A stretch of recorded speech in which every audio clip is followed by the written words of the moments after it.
ಶನಿವಾರ ಸುರಿದ ಭಾರೀ ಮಳೆಗೆ ಶಾಂಭವಿ ಮತ್ತು ನಂದಿನಿ ನದಿ ಉಕ್ಕಿ ಹರಿಯುತ್ತಿದ್ದು ಕಿನ್ನಿಕೋಳಿ ಸುತ್ತಮುತ್ತಲೂ ಜಲಾವೃತವಾಗಿದ್ದು ಸೋಮವಾರ ನೀರಿನ ಪ್ರಮಾಣ ಕಡಿಮೆಯಾಗಿದೆ. ಆದರೆ ಸಾವಿರಾರು ಎಕರೆ ಕೃಷಿ ಭೂಮಿ ಮುಳುಗಡೆಯಾಗಿದ್ದು ಸಂಪೂರ್ಣವಾಗಿ ನಾಶವಾಗಿದೆ. ಇದರಿಂದಾಗಿ ರೈತರು ಕಂಗಾಲಾಗಿದ್ದಾರೆ.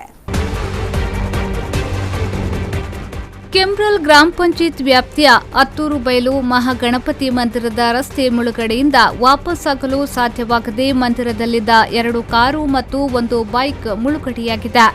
ಪಂಜಾ, ಕೋಯಿಕುಡೆ, ಉಲ್ಯಾ, ಮೊಗಪಾಡಿ, ಬಯಲುಗುತ್ತು ಪ್ರದೇಶದಲ್ಲಿಯೂ ಅಪಾರ ಹಾನಿಯಾಗಿದೆ.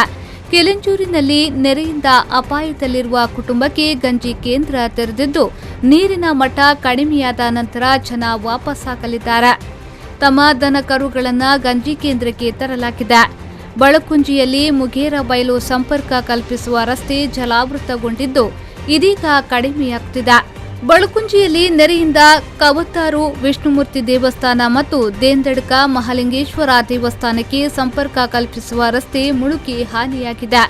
ದೇಂದಡ್ಕ ದೇವಸ್ಥಾನದ ಬಳಿಯ ತಡೆಗೋಡೆ ಕುಸಿದಿದೆ. ಗಂಜಿ ಕೇಂದ್ರದಲ್ಲಿ ತಮ್ಮ ದನ ಕರುಗಳೊಂದಿಗೆ ವಾಸವಿದ್ದ ಕುಟುಂಬಗಳು ಇದೀಗ ತಮ್ಮ ಮನೆಯತ್ತ ತೆರಳುತ್ತಿದ್ದಾರೆ. ಆದರೆ ನಾಟಿ ಮಾಡಿದ ಭತ್ತದ ಪೈರು ಹೋಗಿದ್ದು ಈ ಅವಧಿಯ ಬೆಳೆ ಇಲ್ಲದಂತಾಗಿದೆ. ರೈತರು ಮುಂದೇನು ಎನ್ನುವ ಸ್ಥಿತಿ ಒದಗಿ ಬಂದಿದೆ.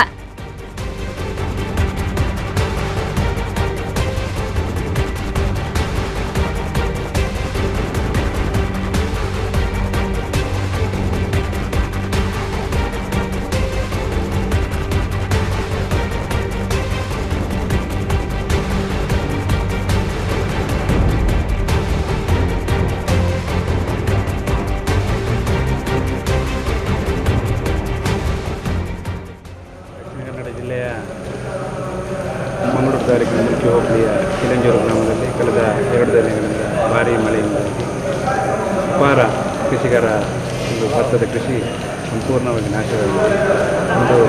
ಸುಮಾರು 12 ಮನೆಗಳಷ್ಟು ಜಲಾವೃತವಾಗಿದೆ. ಮತ್ತು ಕೆಲವು ಕಬ್ಬು ಕೃಷಿಗಳು ಇನ್ನಿತರ ಅಡಿಕೆ ಕೃಷಿಗಳಿಗೆ ತುಂಬ ಹಾನಿಯಾಗಿದೆ. ಕೃಷಿಕರಿಗೆ ಬಹುದೊಡ್ಡ ಇದನ್ನು ಹೊಡೆತೊಡಗಿದೆ. ಈಗಾಗಲೇ ಶಾಸಕರಿಗೆ ಮತ್ತು ಸಂಸದರಿಗೆ ನೀಡಿದರೆ ಅವರಿಗೆ ಮನವಿ ಮಾಡುತ್ತೀವಿ.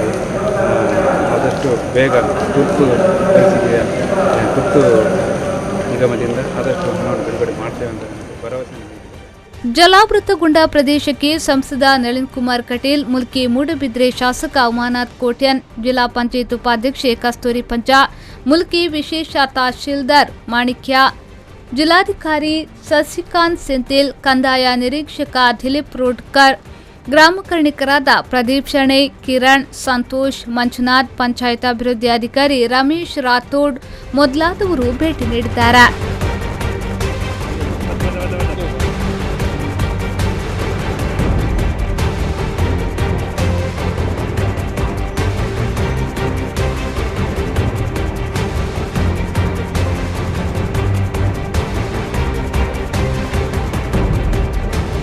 ನಿಶಾಂತ್ ಕಿಲಿಂಜೂರು, ವಿ4 ನ್ಯೂಸ್ 24/7 ಮುಲ್ಕಿ.